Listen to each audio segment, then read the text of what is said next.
What's up mga master? Welcome sa channel natin, Geomotology.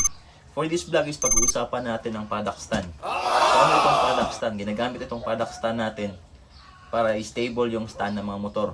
Doon sa mga motor na walang mga center stand, so kailangan gumamit tayo ng paddock stand kapag nagme-maintenance tayo ng isang motor. So wag na nating patagalin. Roll intro.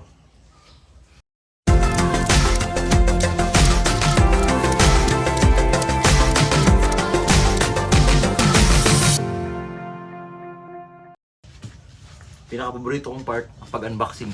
So, tara!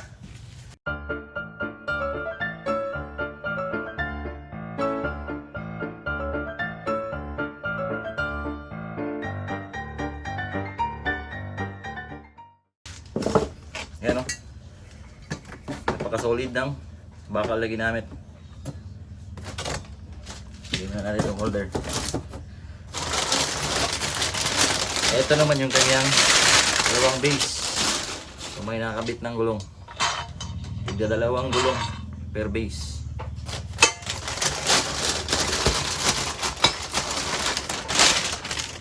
Yan, same. Dalawang gulong sa isang base. Maayos na maayos yung kanyang pagka-fabricate. Ito naman yung kanyang nuts and bolts. Yung adjuster, nandito na, isinama na.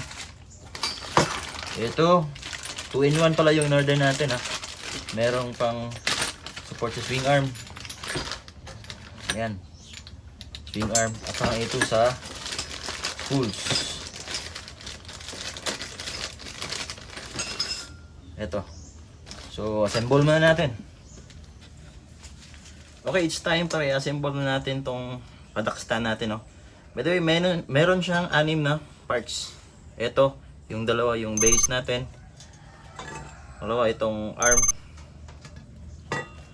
Ito, optional, yung pang spools natin.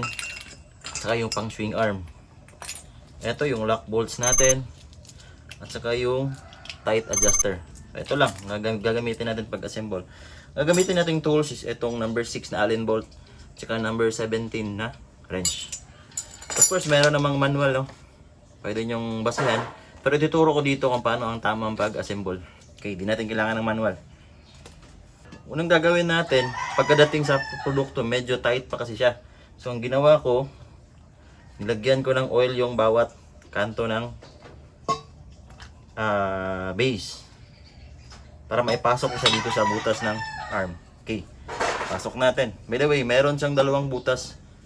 So magkabilaan ito, kailangan lang natin i-connecta. Same din dito sa arm, meron siyang dalawang butas. So i-connect lang natin. Sa pag-connect nga pala, bago ko makalimutan, meron siyang, kung titingnan nyo, ang hugis ng arm is pa convex siya, ganun. So dapat, ang nasa ibabaw is itong nakatiyaya, ibabaw itong arm. So connect na natin. Ayan, so madali na lang siya kasi nilagyan natin ng oil, pampadulas, kumbaga. So, connect na natin tong bolt.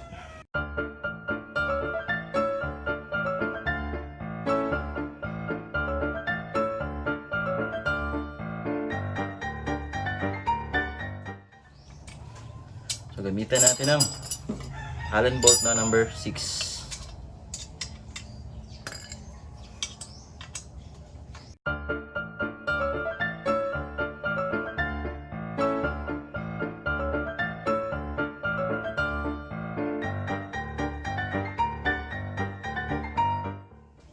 Ayan, wag muna nating ihigpitan ng masyado, ano?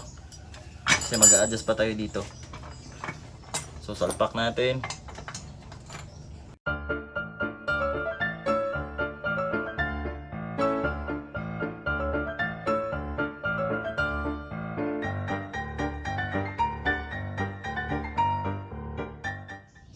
Since walang spools tong motor na to, hindi ko nalagyan ng spools. Swing arm yung iko-connecta ko. Bibili pa ako ng spools. So, update ko na lang kayo pag nakabili na ako ng spools. Okay. Gagawin natin, connect natin to pang swing arm natin. Ayan. Yan lang. Sabay yung lock. Merong butas dito sa gitna. Lock nyo lang. Ayan.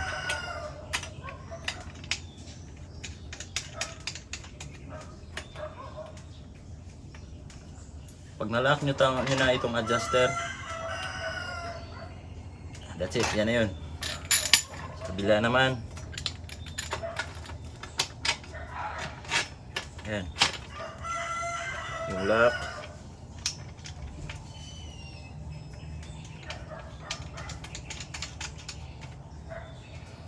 So, ganyan lang.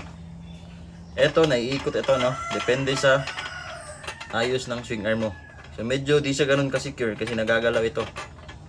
Okay, kailangan mong i-shoot, kumbaga, i-fix na nalalagay talaga yung swing arm dito. Okay? Okay, so salpak na natin.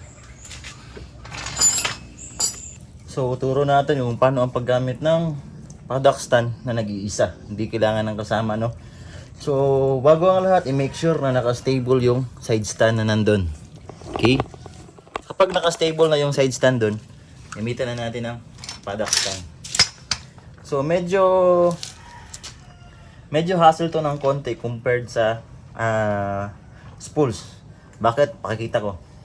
Kasi ang gagawin kasi natin, yan. So, kailangan ito sa swing arm, naka-lock in ito sa swing arm natin, no? So, gawin natin. So, make sure na naka-sentro yung swing arm paddle natin. I-lift natin yung motor. So, ganito lang. Ayan. Yun. So, stable na siya, no? Medyo hassle siya ng konti, aaminin ko. Kasi, gumagalaw tong swing arm na pad. Yung swing arm na pad is made up of ano siya ha, goma. Hindi pwedeng bakal kasi magkikiskisan to sa swing arm. Masisira yung swing arm. So, para siyang pad. Ayan. So, ganyan yung itsura niya. Sa pagtanggal naman ng paddock stand, ang gagawin natin, make sure na naka-side stand uli. No? Tapos, tsaka natin kukunin sa ilalim tong paddock stand. Yan. Tapos, yung bigat ng gravity, dapat isandal mo sa kaliwa kasi nandoon yung side stand. Okay. Kunin natin dahan-dahan.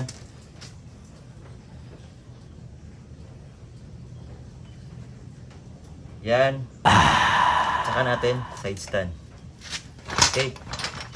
So, ganun lang. So, sa video na to, nalaman natin kung paano mag-assemble ng paddock stand at saka paano siya gamitin kung halimbawa ikaw lang mag-isa. So, napakadali lang mga master, ano? Pwede na tayong mag-maintenance sa ating motor kung anong maintenance yung gagawin natin. Importante na stable yung motor natin kapag ginagawa natin ng pag-maintenance kasi para iwas disgrasya. So, ayan. Goods na. Stable na ang motor natin. So, hanggang dito na lang. Hopefully, meron kayong nalaman sa vlog natin. And see you on my next vlog. Ride safe.